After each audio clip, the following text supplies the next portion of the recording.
ఇక ఈ భూకంపమేమో ఈ మన తాన ఈ దెక్కన్ ప్రాంతంలో భూకంపాలు ఉండేవి కానీ భూమి కుంభకోణాలు మాత్రం అధికంగా ఉంటాయి. భూమి పంచాదులు అధికంగా ఉంటాయి మన తాన. ఎందుకంటే ఎవరి భూమి ఎవరికి పోతుందో ఎవరి భూమి ఎవరికి పొద్దుగాల దిగుతాడో ఏం కథనో తెలియదు.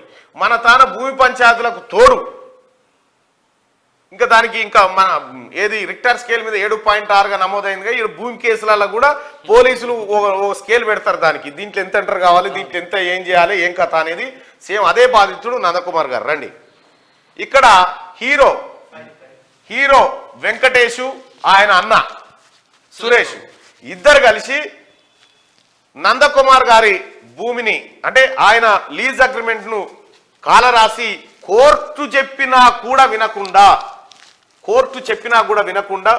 పోలీస్ ఫోర్స్ తోటి ఆయన భూమిని కొల్లగొట్టారు. ఆయనకు సంబంధించిన మంచి ఆర్డర్స్ ఉన్నాయి చెప్తాం. మొదటి నుంచి చెప్పండి. 2014లో మేము దీన్ని లీజ్ తీసుకోవడం జరిగిందన్న. సురేష్ బాబు గారు అంటే అతడు అంతకుముందు మాధవి గారని హీరోయిన్ ఉండేది కదా, మాతృదేవ బాబా, ఆమె దగ్గర నుంచి సురేష్ బాబు గారు కొన్నారు. ఎందుకు అంటే అతడు సేల్ డీడ్ చేసుకోలేడు. కారణం ఏంటంటే దాంట్లో కూడా ఒక చిన్నది ఉంది. అక్కడ సినిమా వాళ్ళకు ఒక్క ఆర్టిస్ట్కు ఒకటే ప్లాట్ ఉండాలి యాజ్ పర్ బైలాస్ ప్రకారం. సో వారు ఏంటంటే 2 ప్లాట్లు ఉన్నాయి కాబట్టి అది ఏజీపీ చేసుకున్నాడు. ఈ 2 ప్రాపర్టీలు 2014లో మాకు లీజ్కి చేయడం జరిగింది. లీజ్కి ఇచ్చారు. లీజ్కి ఇచ్చిన తర్వాత మేము దాన్ని బాగా మొత్తం కంప్లీట్ రెనోవేషన్ చేసుకుని 2015లో మేము దాన్ని ఓపెన్ చేయడం జరిగింది. 15లో ఓపెన్ చేశాం. అది కూడా ఎవరితో, మళ్ళీ హీరో విక్టరీ వెంకటేష్ వీళ్ళతోనే ఓపెన్ చేయించాం. ఎందుకంటే అప్పుడు మాకు వాళ్ళతో మంచి సత్సంబాలనే, వాళ్ళకు మంచి హీరో వెంకటేష్ గారికి మార్కెట్లో మంచి ఇది ఉంది కాబట్టి అతన్ని పిలిచి ఓపెన్ చేయించాం. వారితో పాటుగా వేరే వాళ్ళు కూడా రావడం జరిగింది. 15లో ఓపెన్ చేయించిన తర్వాత మాకు లిక్కర్ లైసెన్స్ రాలేదన్న. లిక్కర్ లైసెన్స్ రానప్పుడు మేము 16లో లిక్కర్ లైసెన్స్ తెచ్చుకున్నాం. ఇప్పుడున్న మన ఎంపీ సంతోష్ రావు గారు అప్పుడు మా మిత్రుడు, ఇప్పుడు కూడా మా మిత్రుడే, అప్పుడు కూడా మా మిత్రుడే. సో వారు మాకు హెల్ప్ చేసి హ్యాపీరావు గారు వారు మాకు లిక్కర్ లైసెన్స్కి హెల్ప్ చేశారు. హరీష్ అన్న కూడా హెల్ప్ చేశారు. సో అక్కడ ఉన్న సంబంధాలతో నాకు వాళ్ళు కొద్దిగా లిక్కర్ లైసెన్స్ ఇప్పించారు. అప్పుడు ఇంత కాంపిటీషన్ లేకుండా ఇప్పుడు మన తెలంగాణ లిక్కర్లో బాగా డెవలప్ అయింది కాబట్టి బాగా కాంపిటీషన్ ఎక్కువైంది. అప్పుడు అంతగా లేదు, అప్పుడు మాకు ఇప్పించారు. సో 16లో మేము ఓపెన్ చేసామండి. లిక్కర్ లైసెన్స్ వచ్చింది. ఓపెన్ చేస్తే కరెక్ట్ 6 months కరెక్ట్గా నడుపుకుంటున్నాము. పర్లేదుగా కొద్దిగా చేసే టైంలో ఆ డ్రగ్స్ కేసు అప్పుడు వచ్చింది కదా, మీకు ఐడియా ఉంటుంది. అరుణ్ సబ్రవాల్ సార్ గారు సినిమా వాళ్ళని. సో అందరికీ వాళ్ళు మన అన్ని హోటల్స్ని చూపించడము, తర్వాత అందరికి నోటీసులు ఇవ్వడము సినిమా వాళ్ళకు జరిగింది. ఆ క్రమంలో రానా గారు కూడా దాంట్లో ఉన్నారని న్యూస్ వచ్చింది. ఆ రానా గారు అందులో ఉండడానికి మా హోటల్కు దానికి ఏం సంబంధం లేదు. సో అప్పుడు సురేష్ బాబు గారు మాకు కాల్ చేసి, లేదంటే ఇట్లా మీ హోటల్ టీవీలో కనబడ్డది, మా హోటలు మాకు చాలా మంచి పేరు ఉంది, మేము దీన్ని అమ్మేద్దాం అనుకుంటున్నాం అన్నాడు. సార్ నా హోటలే కాదు అన్ని 100 హోటల్ చూపించారు, దానికి అమ్మడానికి ఎంత సార్, మేము లీజ్ తీసుకున్నాం కదా దీని ఆల్రెడీ చెప్పాము. తను అప్పుడు లేదు మేము అమ్ముతాము, లేదంటే మేము వేరే వాళ్ళకి ఇచ్చేస్తాము అన్నాడు. నిన్న సార్ ఇప్పుడు 10-12 కోట్లు పెట్టి నేను దీన్ని హోటల్ పెట్టాము, మాకు ఇంకా ఇప్పుడే వర్కౌట్ కాలేదు, మాకు యాజ్ ఫర్ ఇంకా లీజ్ టైం ఉంది కాబట్టి కొద్దిగా మీరు వెయిట్ చేయాలంటే తను వినకుండా కావాలి అన్నాడండి. ఇంకా అప్పుడు తప్పని పరిస్థితిలో మేము ఏం చేసామంటే ఇది డిస్మెంటల్ చేసాము. నేను చూసుకుంటా. తప్పని పరిస్థితిలో ఏం చేసామంటే ఇంకా అంటే మాకు ఇప్పుడు ఉన్న ఆప్షన్ ఏంటండి, ఒకటి అతనితో ప్రాపర్టీ కొనుక్కోవాలి, లేదంటే ఇల్లు ఖాళీ చేసి వెళ్ళాలి. ఖాళీ చేస్తే 10 కోట్లు నష్టం, ఉంచుకుంటే 30 కోట్లు నష్టం అన్నట్టుగా.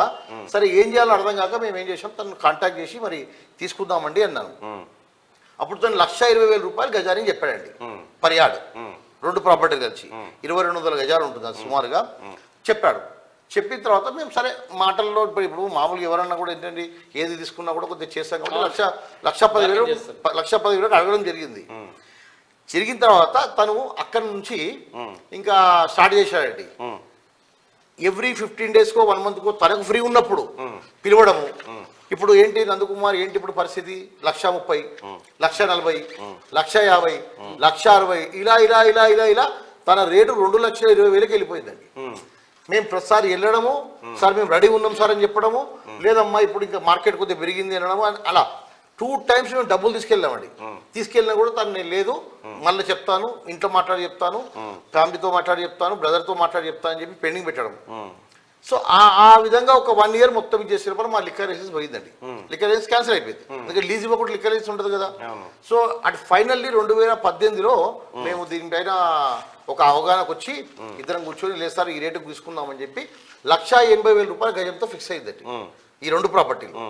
1,80,000 రూపాయలు ఫిక్స్ అయిన ప్రాపర్టీని సరే కూర్చున్నాం మాట్లాడుకున్నాం ఓకే అన్నాడు. అప్పుడు నేను ఏం చేశాను, సేల్ ఆఫ్ అగ్రిమెంట్ తీసుకుని వెళ్ళాను. సరే సేల్ ఆఫ్ అగ్రిమెంట్ చేయండి సార్ అంటే మళ్ళీ ఏం పెట్టాడు, లేదు లేదు నేను ఒకటే ప్రాపర్టీ ఇస్తాను, 2వ ప్రాపర్టీ ఇవ్వను. సార్ మనం మొన్న వరకు మాట్లాడుకున్నప్పుడు ఇస్తాను కదా సార్ అంటే లేదు ఈ ఫస్ట్ మీరు నా ప్రాపర్టీ కొనుక్కోండి మా బ్రదర్ ప్రాపర్టీ తర్వాత ఇస్తాను అన్నాడు.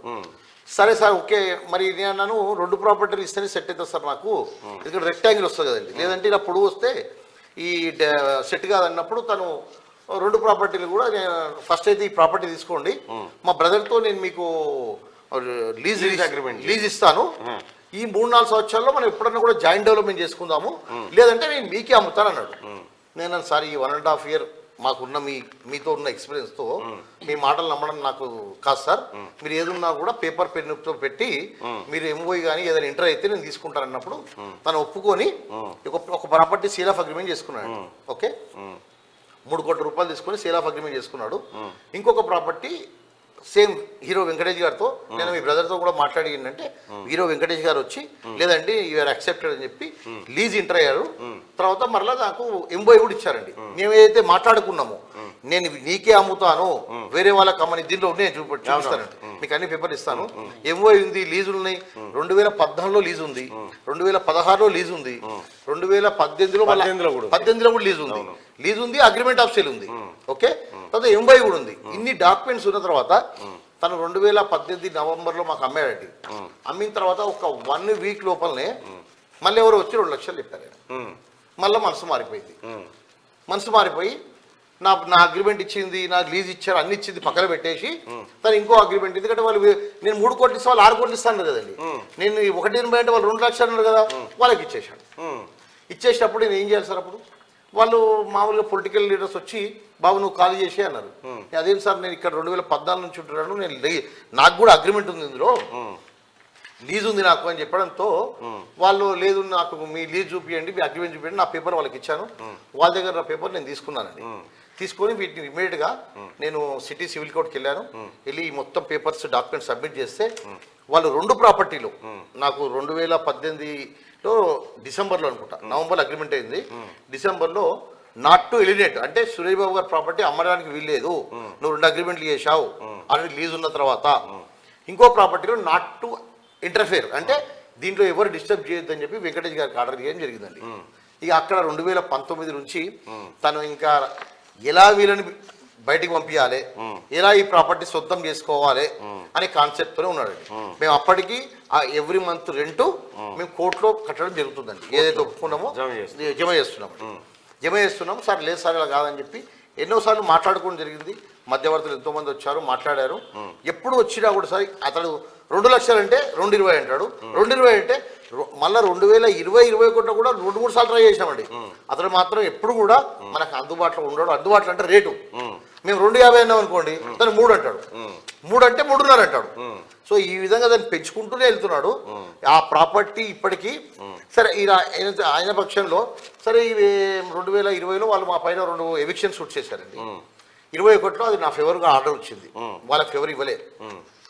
అన్ని విధాలు ట్రై చేశారు, అడ్వకేట్స్ని చేంజ్ చేశారు, ఇంకా ఎన్నో విధాలుగా మేనేజ్ చేద్దామని ట్రై చేశారు. కానీ వాళ్ళకు న్యాయమే ఉంటుంది కాబట్టి నా ఫేవరబుల్ ఆర్డర్ వచ్చింది. అప్పుడు ఇంకా తను డైజెషన్ చేసుకోలేకుంటే ఎలా నందుని ఎలగొట్టాలని చెప్పి ఈ GHMC food licence trade licence వీళ్ళకి కంప్లీట్ చేయడం, ఎలా అక్కడిని తీసేయాలని చెప్పి. అప్పటికి కూడా నేను అన్ని తను ఏది చేసినా దానికి నేను చెక్ పెట్టుకుంటూ నేను ముందుకు వెళ్ళడం జరిగిందండి. 22లో తను నా మీద వెంకటేష్ గారు సురేష్ బాబు గారు జిహెచ్ఎంసీలో కంప్లైంట్ ఇస్తే ఆల్రెడీ నేను హైకోర్టు నుంచి ఆర్డర్లు తీసుకోవడం జరిగిందండి. అంటే ఆల్రెడీ 2019 నుంచి 18 నుంచే నాకు ఆర్డర్స్ ఉన్నాయి లోయర్ కోర్టులో. 22లో నేను హైకోర్టు నుంచి ఆర్డర్ తెచ్చుకున్నాను, ఈ ప్రాపర్టీని డిస్టర్బ్ చేయొద్దు, వీళ్ళు ఆల్రెడీ దీంట్లో ఇన్ని సంవత్సరాలు చుట్టూరు కాబట్టి రెంటర్ కడుతున్నారు కాబట్టి ఇంటర్ఫియర్ కావద్దని చెప్పి ఆర్డర్ ఇచ్చండి. అయితే ఇక్కడ ఫామ్ హౌస్ కేసు జరిగింది, మొయినాబాద్ ఫామ్ హౌస్ కేసు జరిగింది. మొయినాబాద్ ఫామ్ హౌస్ కేసుకు అసలు నా హోటల్కు ఏం సంబంధం అనేది ఇప్పటికి నాకు అర్థం కాలేదండి. నేను అడుగుతున్నా ఏంటంటే అసలు సరే ఫామ్ హౌస్ కేసు అయింది. నందకుమారు చేశాడా చేయలేదా, బాధితుడా నిందితుడా, అసలు మొత్తం నందకుమారే కుట్ర పన్నారా లేకుంటే ఇంకెవరైనా కుట్ర పన్నారా, అసలు ఎమ్మెల్యేల పాత్ర ఏంది, అసలు ఎవరెవరి పాత్ర ఏంటి అనేది ఇప్పుడు రేపు వచ్చే సిబిఐ సిట్టా ఏ దాంట్లో బయటకు వస్తుంది. కానీ దానికి నా హోటల్కి ఏం సంబంధం, నా వ్యాపారం చేసుకుంటున్నాను, దానిపైన ఒక 100 ఫ్యామిలీస్ బతుకుతున్నారు, 100 మందికి నేను ఎంప్లాయ్మెంట్ ఇస్తున్నాను. ఈ చేస్తున్న క్రమంలో నన్ను సరే జైలుకు పంపించడం జరిగింది. మీకు కూడా తెలుసు ఆ జైలుకి ఎలా పంపించారో. అక్కడ ఎలాంటి లేకున్నా కూడా లోయర్ కోర్టు నన్ను రిలీజ్ చేసింది. తర్వాత మళ్ళీ వాళ్ళు హైకోర్టు జరగడం జరిగింది. హైకోర్టు నుంచి నన్ను పంపిస్తే నేను కోర్టును గౌరవించి నేను జ్యుడిషియల్ కస్టడీకి వెళ్ళాను. నేను జ్యుడిషియల్ కస్టడీలో ఉన్నప్పుడు జ్యుడిషియల్ కస్టడీలో ఉన్నా నేను ఉన్నప్పుడు నవంబర్ 11వ తారీఖు నాకు హైకోర్టు నుంచి ఆర్డర్ వచ్చింది. అది 12వ తారీఖు రోజు సిట్ అధికారులు నా ఇల్లు, మా చిత్రపులో మా ఫాదర్ మదర్ ఉంటారు, మేము జుబ్లీహిల్స్ ఉంటాం, ఆ ఇల్లు ఈ ఇల్లు మా అక్కిల్లు మా బావిల్లు మా చుట్టాల ఇల్లు అందరి సెర్చ్ చేసి వారు నా సీసీ కెమెరాలు, హోటల్లో సీసీ కెమెరాలు ఉంటాయి కదా, కంప్యూటర్లు సీసీ కెమెరాలు తీసుకెళ్ళిపోయారు. తీసుకెళ్ళిపోయిన తర్వాత నెక్స్ట్ డే 12వ తారీఖు తీసుకెళ్ళిపోయారు. 13వ తారీఖు సండే రోజు అండి. సండే రోజు పొద్దున్నే జిహెచ్ఎంసీ వాళ్ళు బుల్డోజర్లు తీసుకొని రావడం డైరెక్ట్గా సండే రోజు బుల్డోజర్లు తీసుకొచ్చి నా హోటల్ని, అసలు ఇప్పుడు మేము అక్కడ ఎన్నో పెట్టామండి, ఇక్కడ చూడండి ఇదిగోండి మంచి ఫారెన్ లాగా పెట్టాము. ఇప్పుడు ఇక్కడ అవుట్లెట్ పెట్టాము, ఇక్కడ ఇప్పుడు గడ్జెట్ స్టూడియో, డక్కన్ కిచెన్ అన్ని పెట్టుకున్నాం. పెట్టుకుంటే ఇదిగోండి కంప్లీట్గా ఈ గడ్జెట్ స్టూడియో ఇవన్నీ ఉంటే అసలు నేనేమంటానండి, కూలగొట్టండి, కూలగొట్టాలి, మండే కూలగొట్టండి, నా సామాన్ తీసుకుంటా కదా అట్లీస్ట్, నా ఇది ఉంది మీకు ఇల్లీగల్ చేశారని ఉంది. ఇదిగోండి బుల్డోజర్ పాలిటిక్స్ అని మా వైఫ్ మా బాబు, ఇదిగోండి మొత్తం పోలీస్ వాళ్ళు, జూబ్లీహిల్స్ బంజారాహిల్స్ మొత్తం అక్కడే. ఎందుకు? వాళ్ళకి సహకరించడానికి, హీరో వెంకటేష్ కు సురేష్ బాబు సహకరించడానికి. అంటే కోర్టు తీర్పులు ఇవన్నీ అక్కర్లేదా? కోర్టు ఎక్కడ ఉందండి? తెలంగాణ కోర్టు ఉందండి. నాకైతే ఇప్పుడు కోర్టు అసలు వాళ్ళకి కోర్టు అంటే ఇదే లేదు కదండి. ఇంకొక హైలైట్ విషయం ఏంటంటే 2020లో మా ఫేవర్ ఆర్డర్ వచ్చింది కదా, రెండు అగ్రిమెంట్ చేసినప్పుడు ఈ కోర్టు ఆర్డర్ని ఉల్లంఘించి కొడుకు పేరు మీద రిజిస్ట్రేషన్ చేశాడు. అది చెప్పడం మర్చిపోయాను. కొడుకు పేరు రిజిస్ట్రేషన్ చేశాడు సురేష్ బాబు. కోర్టు తప్పు పట్టింది. అసలు కోర్టు ఆర్డర్స్ ఉన్నప్పుడు నాట్ టు వెళ్ళినట్టు అన్నప్పుడు మీరు ఎట్లా రిజిస్టర్ చేశారు అన్నది. అది కోర్టు రిజిస్టర్ చేశారు. నాకేమో 18 కోట్లకు అమ్ముతాడండి, ఇంకొకరికేమో 20 కోట్లకు అమ్ముతాడు. ఇక్కడ కూడా తన కొడుకుకేమో 9 కోట్లకు అమ్ముతాడు. ఇంటర్నల్ సెల్లి చేశాడు. 9 కోట్లు తండ్రి కొడుకు ఇచ్చినట్టు తండ్రి తీసుకున్నట్టు. అంటే మేము అడిగారు, అంటే నన్నే కాదు గవర్నమెంట్ కూడా మోసం చేస్తున్నాను అంటే స్టాంప్స్ డిపార్ట్మెంట్ మోసం చేసినట్టు కదా, మోసం చేశారు. మోసం చేసి ఇవన్నీ చేసిన తర్వాత 22లో ఈ పొద్దున్నే 11 గంటలకు జిహెచ్ఎంసీ వాళ్ళు వచ్చి డిస్పెంటర్ మొదలు పెట్టారండి. డిస్పెంటర్ మొదలు పెట్టినప్పుడు నేను మా వైఫ్ మా బాబు కోర్టు ఆర్డర్ తీసుకొని వచ్చారు. కోర్టు ఆర్డర్ తీసుకొచ్చినప్పుడు వాళ్ళు కోర్టు ఆర్డర్ చూపించారు. మీరు జైల్లో ఉన్నారు? నేను జైల్లో ఉన్నా. కోర్టు ఆర్డర్ చూపించినా కూడా చూడకుండా లేడీ కానిస్టేబుల్స్ వాళ్ళు తోసేసి పోలీస్ స్టేషన్కి వెళ్ళారు. పోలీసు వాళ్ళు కంప్లైంట్ తీసుకోరండి, కానీ కంప్లైంట్ తీసుకోరు. కంప్యూటర్ పని చేయట్లేదంట, మా సార్ లేడని చెప్తారు. ఇలాంటివి చెప్పి పంపించారు. అక్కడ దౌర్జన్యంగా నా కారు ఉంటే బయటికి దోసేసి. అయితే ఇక్కడ ఏంటండి ఈ వర్షన్ ఏంటంటే 2 గంటల వరకు 3 గంటల వరకు జిహెచ్ఎంసీ ఆఫీసర్లకు మన మీడియా మిత్రులంతా అసలు కోర్టు ఆర్డర్ ఉండగా మీరు ఎలా కొడుతున్నారని చెప్పే వరకు వాళ్ళు ఏసీబీ గారు డీసీ గారు వెళ్ళిపోయారు. ఇక్కడ నుంచి ఒరిజినల్ స్టోరీ స్టార్ట్ అయిందండి. ఇక్కడ అప్పుడు ఒక 4-5 గంటల సమయంలో ఇక సుమారుగా ఒక 100 మంది బౌన్సర్లు 50 మంది గుండాలు మొత్తం దిగారు. దిగి అక్కడ ఇంకా మొత్తం అంటే ఇలా మొత్తం కట్టగట్టేసి అక్కడ లోపల ఎవరికి మీడియా వాళ్ళు వస్తే మీడియా వాళ్ళని కొట్టారండి. V6లో 7 అని చెప్పి కొంతమంది మీడియా మిత్రులు కొట్టారు తీసుకుంటుంటే, విజువల్ తీసుకుంటుంటే. ఒక్క విజువల్ తీసుకోకుండా, మరి తీసుకున్నారా మరి బయటికి రాలేవు, ఒక్క విజువల్ తీసుకోకుండా కంప్లీట్గా అక్కడే టాస్క్ ఫోర్స్. హైలైట్ విషయం ఏంటంటే జూబ్లీహిల్స్ బంజారాహిల్స్ వాళ్ళు అక్కడే, టాస్క్ ఫోర్స్ ఆఫీసర్లు అక్కడే. టాస్క్ ఫోర్స్ వాళ్ళు దగ్గర ఉండి డిస్మెంటల్ చేసుకోండి అని చెప్పి డిస్మెంటల్ చేయించేసి అక్కడ నుంచి ఇప్పుడు నా ఫ్రెండ్స్ అందరు పెట్టుకున్నా కానీ నా పార్ట్నర్స్ ఉంటారు కదా, వాళ్ళని తీసుకెళ్ళి టాస్క్ ఫోర్స్ ఆఫీస్లో కూర్చోబెట్టి వాళ్ళు కంప్లీట్గా కేసులు పెట్టడం మొదలుపెట్టారు. రైట్. ఇప్పుడు మీ డిమాండ్ ఏంటన్నా? నా డిమాండ్ ఏంటన్నా, ఇప్పుడు నేనేమడుతున్నానంటే నా మీద కేసులు పెట్టారు. ఆ రోజు తీసుకెళ్ళిన తర్వాత హైలైట్ ఏంటంటే వేరే వాళ్ళు ఎవరో కాదండి, నా ఫ్రెండ్స్ని నా పార్ట్నర్స్తో టాస్క్ ఫోర్స్ ఆఫీస్లో తీసుకెళ్ళి కూర్చోబెట్టి అందరితో కేసు రిజిస్టర్ చేసి పంపిస్తాము, లేకుంటే లేదని చెప్పి కేసులు పెట్టారు. రాధాకిషన్ రావు కదా, రాధాకిషన్ రావు కేసీఆర్ పెట్టిన రాధాకిషన్ రావు ఎంత దుర్మార్గుడో చూడుర్రి. టాస్క్ ఫోర్స్ లో కూర్చొని ఇక్కడ ఎవడైతే పేదవాడు ఉంటాడో మొత్తం ఈ సినిమా ప్రముఖులకు, హీరోలకు, ముఖ్యమంత్రి గారు, ఈ నాగార్జున వీళ్ళంతా వచ్చి కలిసిపోతున్నారు కదా, తస్మాత్ జాగ్రత్త వీళ్ళతోటి. ఇదంతా ఒకటే ముఠ. గతంలో కేసీఆర్కి ఇప్పటికి కూడా కేటీ రామారావుకు జోక్తానే ఉన్నారు వాళ్ళు. ఈ రకంగా లీజులను గౌరవించరు, కోర్టులను గౌరవించరు, దేనికి గౌరవించరు. మళ్ళీ సినిమాలలో నీతులు చెప్పమంటే ఇంత పొడుగు డైలాగులు చెప్తా ఉంటారు. ఇప్పుడు మీ డిమాండ్ ఏంటన్నా? అలా ఏం లేదు. అంటే ఇప్పుడు నేను ఏమంటానంటే, ఈ లోయర్ కోర్టు ఆర్డర్స్ ఉన్న తర్వాత, హైకోర్టు ఆర్డర్స్ ఉన్న తర్వాత వీళ్ళు డిస్మెంటల్ చేయడానికి కారణం ఏంటి, దీని వెనుక ఏం జరిగింది, ఎవరు ఆర్డర్స్ ఇచ్చారు వీళ్ళకు డిస్మెంటల్ చేయమంటే? పుస్తకనే చేయరు కదా. ఒక దీంట్లో ఒక ఎమ్మెల్యే కూడా ఇన్వాల్వ్ ఉన్నాడంట. ఆ ఎమ్మెల్యే పేరు నేను కరెక్ట్ తెలుసుకొని చెప్తాను, మనకు ఎందుకంటే ఆధారం లేనప్పుడు చెప్పొద్దు. ఒక ఎమ్మెల్యే కూడా ఇన్వాల్వ్ ఉన్నాడంట. అతడు తీసుకెళ్లి వీళ్ళకి ఎవరిని కల్పించాడు, ఏం జరిగింది అక్కడ, ఎవరు ఆర్డర్ ఇచ్చారు, జిహెచ్ఎంసీ వాళ్ళు అంత అటావుటిగా ఉరికొచ్చి బుల్డర్తో కొట్టడానికి అవసరం ఏమొచ్చింది. సండే రోజు సెలవు దినం అయితే ఏమైందండి, హైకోర్టులో కంటెంప్ట్ ఫైల్ చేస్తే జస్టిస్ కరిగంటి లలిత గారు మేడం గారు దీన్ని చాలా సీరియస్ తీసుకొని వాళ్ళని శిక్షిస్తారని చెప్పి జిహెచ్ఎంసీ కమిషన్ని, జోనల్ కమిషన్ని, డీసీని మొత్తం హైకోర్టు పిలవడం జరిగింది. పిలిచి వాళ్ళని అడిగింది, ఏంటయ్యా పేదవాడికి ఒక న్యాయమో పెద్దవాడికి ఒక న్యాయమా, అసలు సండే రోజు నువ్వు ఎన్ని డిస్మెంటల్ చేశావు, ఎందుకు చేశావు అని అడిగితే అపాలజీస్ మేడం అంటాడు. అంటే అపాలజీస్ అంటే అయిపోతుందండి మా బతుకు. అంటే మేము కొన్ని సంవత్సరాల నుంచి మేము మిడిల్ క్లాస్ ఫ్యామిలీ, నువ్వు సింపుల్గా వచ్చి అపాలజీస్ అని చెప్తే అయిపోతుందా? అసలు నీకు ఎవరు ఆర్డర్ ఇచ్చారు, ఎందుకు డిస్మెంటల్ చేశావు, ఇది కాన్స్పిరసీకి మొత్తం నా మీద ఎందుకు కేసులు పెట్టారు? రాజధాని నగర్లో ఎస్సీ ఎస్టీ కేసు పెట్టారండి. ఎస్సీ ఎస్టీ కేసు నా భార్య మీద నాకు అన్ని పెడతారు. ఈ రాధాకిషన్ రావు అనే హైలైట్ ఏంటంటే డ్రగ్స్ కేసు. డ్రగ్స్ అనేది నాకు సంబంధమే లేదు. అసలు డ్రగ్ వాడు ఎవడో గోవాలో ఎవడో చెప్తే వాడికి నాకు లింక్ పెట్టారు. అంటే ఏంటి, అంటే ఏం చేద్దామని, అంటే పీడియాక్ట్ రెడీ చేశారు.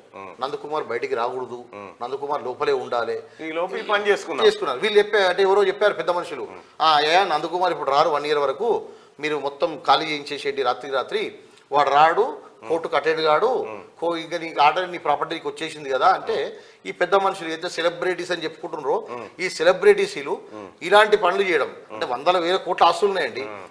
నేనేమంటలే, నాకు వాళ్ళ ఆస్తి ఏం అవసరం లేదు. నేనేమడుతున్నా అంటే, నేను కొనుక్కున్న వస్తువుని నాకు ఎందుకు అమ్మరు? నా దగ్గర డబ్బులు తీసుకున్నప్పుడు వాళ్ళ దగ్గర ఎందుకు ఇవ్వరు? ఇది అంటే రేటు పెరుగుతా తగ్గుతుందండి. ఇప్పుడు 100 ఎకరాలు కొల్లూరులో ఉన్నారు, వటిరావులపల్లిలో ఉన్నారు, దానిపైన కూడా మీరు తప్పకుండా కానమెట్లో 30 ఎకరాల గురించి విచారించండి. ఏం జరిగింది లాస్ట్, ఎందుకు ఆ జియో ఇమీడియట్ గా చేంజ్ అయింది? కానమెట్లో హీరో వెంకటేష్ గారికి, రాఘవేంద్ర గారికి లాస్ట్ టైం వచ్చింది అనుకుంటా కదా, దాని మీద విచారించండి. వీళ్ళ ఆస్తులు ఎక్కడెక్కడ ఉన్నాయి, వీళ్ళకి ఎవరు ఇచ్చారు విచారించండి. విచారించి నా డిమాండ్ ఏంటంటే, ఇప్పుడు నా మీద అక్రమంగా కేసులు పెట్టారు, ఎందుకు పెట్టారు? నా ఫోన్ ట్యాపింగ్ ఎలా అయింది? నా వాయిస్ రికార్డ్స్ బయటకు వచ్చాయంటే ఎందుకు నా ఫోన్ ట్యాపింగ్ అయింది? అసలు రాధాకిషన్ రావు గారు, ఖలీల్ పాషా గారికి ఎవరు ఆర్డర్ ఇచ్చారు? జిహెచ్ఎంసీ అధికారికి ఎవరు ఆర్డర్ ఇచ్చారు? దీనిపైన సమగ్రమైన విచారణ జరపాలి. ఇంకొకటి ఏమైందంటే, నాకు కొద్దిగా ఇప్పుడు నేను ఈ 1 week నుంచి బయటకు వస్తున్నా కదా, ఈ 1 year నుంచి మాట్లాడలేదు, నాకు థ్రెటనింగ్ కాల్స్ రావడం మొదలుపెట్టినాయండి. నువ్వు వెళ్ళి ఎవరి పేరు చెప్పినా ఇట్లా చంపేస్తాం అదని చెప్పి. మరి అది ఏ విధంగా నేను కాపాడుకోవాలనేది కూడా నాకు అర్థం కావట్లేదు. మేము ఉన్నాం భాయ్ సాబ్, బాధపడకు, ఏం కాదు. న్యాయం అందరికి ఒకేలాగా ఉండాలా. గతంలో కేసీఆర్ పరిపాలనలో, లేకపోతే ఈ దుర్మార్గులు ఉన్నటువంటి టైంలో అన్యాయమే గెలిచింది. ఒక న్యాయాన్ని జైల్లో బంధించి అన్యాయం అరాచకం చేసింది. ఈ పరిస్థితులు ఈ పరిపాలనలో అట్లా ఉన్నాయి. ఖచ్చితంగా మీకు అన్యాయం జరిగితే 100% మీకు అండగా నిలబడుతుంది ప్రభుత్వం కూడా. మాలాంటి వాళ్ళు కూడా నిలబడతారు 100%. విచారించండి దీంట్లో. అంటే తప్పకుండా నేను చెప్పిన పాయింట్స్ మేము అదే పనిలో ఉన్నాము. తువ్వే కార్యక్రమం మా పని ఏం లేదు, మాది అదే రోజు తెల్లారులైతే అదే పని. కాబట్టి మీరు మొదటిసారిగా మీడియా ముందుకు వచ్చినారు ఆ కేసు తర్వాత. వాస్తవానికి మా ఇంట్రెస్ట్ మొయినాబాద్ కేసు ఉండే, ఆ తర్వాత అర్థమైంది ఏంటంటే ఇది ఇంటర్లింక్ అయింది అన్న విషయం తర్వాత అర్థం. మొయినాబాద్ కేసు కొద్దిగా కోర్టులో ఉంది కాబట్టి నేను ఇంకా విషయాలన్నీ చెప్పలేకపోతున్నాను. మళ్ళీ సమయం వచ్చినప్పుడు మళ్ళీ ఒకసారి వస్తాను, మళ్ళీ అన్న విషయాలు చెప్తాను. కానీ అంతలోపు మాత్రం నాకు ఈ విషయంలో మీ సహకారం చెందించాలి. ఎందుకంటే ఎవరు తప్పకుండా ఎలాంటి సపోర్ట్ లేదండి. తప్పకుండా మీకు సపోర్ట్ లేదని అనుకోవద్దు. 100% నీ వైపు మంచి ఉంటే మేము నిలబడతాం 100%. నా భద్రత గురించి కూడా ఒకసారి నీ భద్రతకి ఏమైంది? ప్రభుత్వమే నీ భద్రత చూస్తా ఉంది. అంటే కొద్దిగా ఇప్పుడు భయపడాల్సింది దొంగలు, నువ్వు కాదు. దొంగలు భయపడాలి, నువ్వు కాదు. ఇప్పుడు అంటే ఇప్పుడు నేను ధర్మం గురించి న్యాయం గురించి కొట్లాడుతున్నప్పుడు నాకు ఎలాంటి ఇబ్బంది కలగదు. నువ్వు వీడికి వచ్చిన వెంటనే కథం భద్రతా వలయంలో ఉన్నట్టు లెక్క. ఓకేనా? థ్యాంక్ యూ సో మచ్ అన్న, ప్లీజ్ కూర్చోండి. రైట్గా అది వ్యవహారం. హీరో వెంకటేష్ వాళ్ళ అన్న ఆడినటువంటి డ్రామా తోటి మొయినాబాద్ కేసు వరకు లింకప్ అయింది ఈ వ్యవహారం అంతా.